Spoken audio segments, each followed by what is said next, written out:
How you doing? Hey, the pandemic is just about behind us, and we'd like to explore 5 goofs and consequences that resulted of our time during the last 12 or so months. We'd like to start with number 5. Number 5. All right, number 5. How silly do we all feel now with all the stockpiling of products that we did? From consumer goods back in March and April of 2020, when there was going to be a meat shortage and we were all flocking to the store to buy as much toilet paper and bottled water as we could, and we were stocking up on rice and beans, and everyone went out and bought their own bread makers. Even when you consider from a business standpoint, the PPE prices have increased 300% to 500% in the last year. Some of it's going to have to do with stockpiling, some of it's going to have to do with demand. But what about the waste that we're going to have going forward? If you look at what all the buildings have purchased as far as disinfectants, hand sanitizers, wipes, products at these schools, even the masks that they're not going to use over the next year. We're going to be using hand sanitizer as weed killer, and we're going to be taking disinfectants and pouring them down the drain when these things expire once they're past their useful date within 2 years. Number 4, strange ways to disinfect. Have you heard of any of these? Like spraying your groceries with disinfectant? That happened during the coronavirus pandemic. Have you heard this one? Soaking your fruit and vegetables in bleach. It happened. You can Google it. Microwaving your personal items like money or shoes. You check that out. Some people even used alcohol like Tito's to disinfect. They used it on their hands, clean their hands, sanitize their hands. It's out there. Some people, in disinfecting themselves, they tried to use a blow dryer, thinking the heat from the blow dryer would disinfect themselves. And then probably my most favorite was this one, gargling with bleach. I can't condone that one, but if you tried it, I would definitely like to talk to you right now. That is number 4. Hey, all right, number 3, my personal favorite, misuse of disinfectants during COVID. A lot of our customers bought multiple products, different disinfectants over the last 12 to 15 months.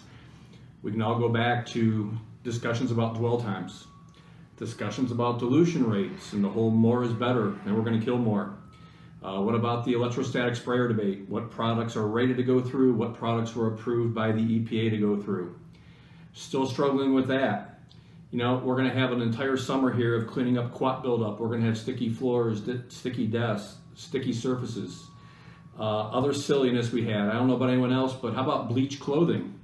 Folks that sprayed disinfectants on chairs, desks, buses, kids sat on it, cotton clothing, took the color right out of the clothing. Saw a lot of that. We're going to be cleaning this up for quite a while, and always remember, SDSs must be kept in a dead file on these products for the next 30 years. Number 2, misuse of hard surface wipes and hand sanitizers. I think during COVID you probably heard about homemade hand sanitizers making an appearance. Well, many of those did not meet the standard kill or efficacy. And to further add meaning to what that all is, you had to use more per dose. And if you didn't, then you didn't get 100% kill on your hands. So think about that next time homemade hand sanitizers are out there in the marketplace.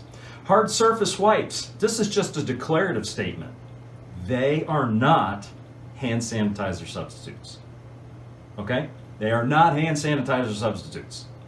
According to Poison Control, there was a 20+% increase in calls to poison control centers across the country during COVID. It was about cleaning, disinfecting, and sanitizing products.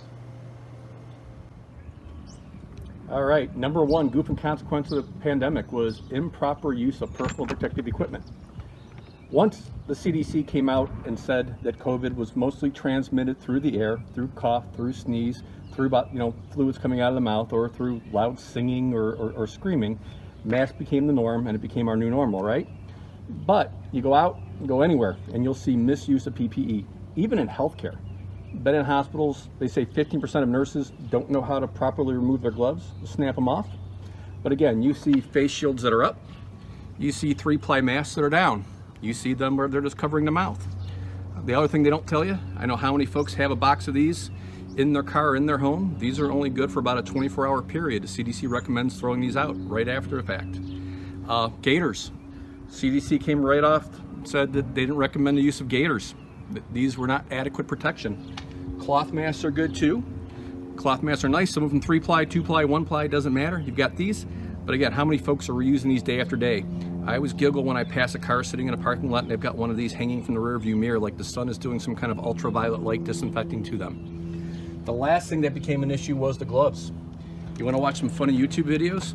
Watch the folks that wear their gloves all day long and then they go into their break room or they go out to lunch and the first thing they do is eat their lunch and they never remove their gloves before they do it. Done. The Nichols brand appreciates your business. Thanks for joining us for Goofs or Consequences. Stay safe.